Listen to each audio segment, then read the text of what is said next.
Hello mga ka-ugs! Tara at gagawa tayo ng coffee bun at tuturuan ko kayo kung paano gumawa ng variation or ibang flavor ng coffee buns. At isi-share ko ang technique kung paano mas magiging maganda ang inyong coffee buns. Kaya naman tara! Una, gagawa na muna tayo ng ating bread dough. Sa ating mixing bowl, maglalagay tayo ng tubig at instant dry yeast. Lalagay rin tayo ng sugar at eggs. Pagkatapos, maglalagay na tayo ng 4 cups or 500 grams Philmico bread flour. Ang full recipe nito ay laging nasa caption or description box. Pagkatapos, isalang na natin ito sa ating stand mixer gamit ang dough hook attachment. Mas maganda syempre kung mixer yung gagamitin natin para mas mamasa natin ng maayos ang ating mga dough. Take note, hindi na muna natin nilagay yung asin at saka butter. So kapag nabuo na yung ating dough, saka natin ilalagay ang unsalted butter at ang asin. Mamasahin lang natin to hanggang sa maging smooth and elastic, mga about 10 to 15 minutes. So ito na nga yung ating dough after 10 to 15 minutes. Ang ganda. And then ayan, kita mo naman nag-window pane na siya. Dito na natin siya ilalagay, basta sprayan or brushan lang natin siya ng oil para hindi na tayo gumamit ng iba pang bowl at makatipid tayo sa paghuhugas. Inisprayan ko lang ng oil yung ibabaw para hindi mag-dry at manikit sa ating plastic. Kubera lang natin at i-rest ng 1 to 2 hours. After 1 to 2 hours, punch lang natin yung ating dough dahil nagdoble na siya ng size. Sa ating recipe na to ay makakagawa ka ng 12 to 15 pieces na buns. So makikita mo 6 na piraso lang yung nandito sa ating video kasi yung kalahati ginawa kong pandesal. I-portion lang natin ng 60 or 70 grams depende sa size or bigat na gagawin ninyo. And then syempre bibilugin natin ito, mamasahin. Bobula-bulahin. O diba sanay ka naman mambola? Charot. And ayan o, nakita nyo naman dahan-dahan pa natin binola para naman mabilog natin ng gusto. At syempre kapag makinis na, set aside.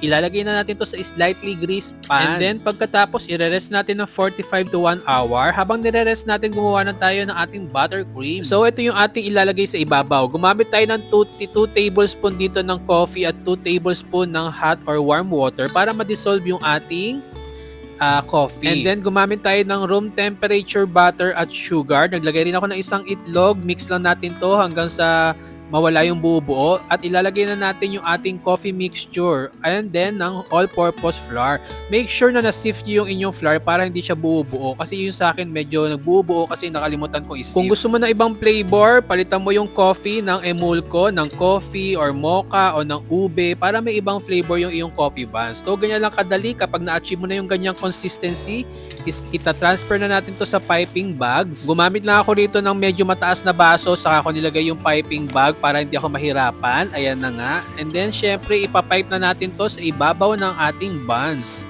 After 45 to 1 hour, umalsa na yung ating buns. So, simulan mo sa gitna and then paikutin mo lang yung ating buttercream. Ang technique dito, syempre, wag mong lalaktawan or lalagyan ng space para pagka nag-melt siya, hindi siya bakil-bakil or may butas-butas.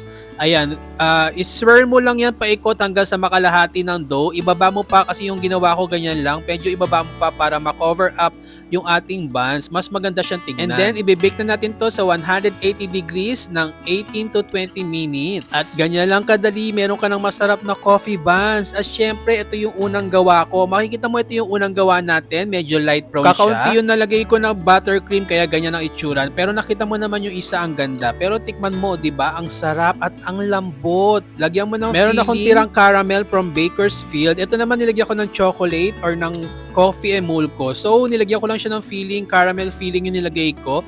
Ayan, ready-made na yung ginamit natin. Kung meron kang filling para kay Crush. At ayan na nga, kahit wala siyang feeling, masarap yan. Parang si Crush yan, kahit walang feeling sa akin, masarap, charo. So ayan mga kaug, sana may natutunan ka sa video ito. Kung meron ka nakuhang aral o kaya naman technique, i-like and share mo naman. At mag-follow ka na rin para sa mas marami pang recipe na talaga naman na mapapa-ugs ka sa sarap. Ang sarap.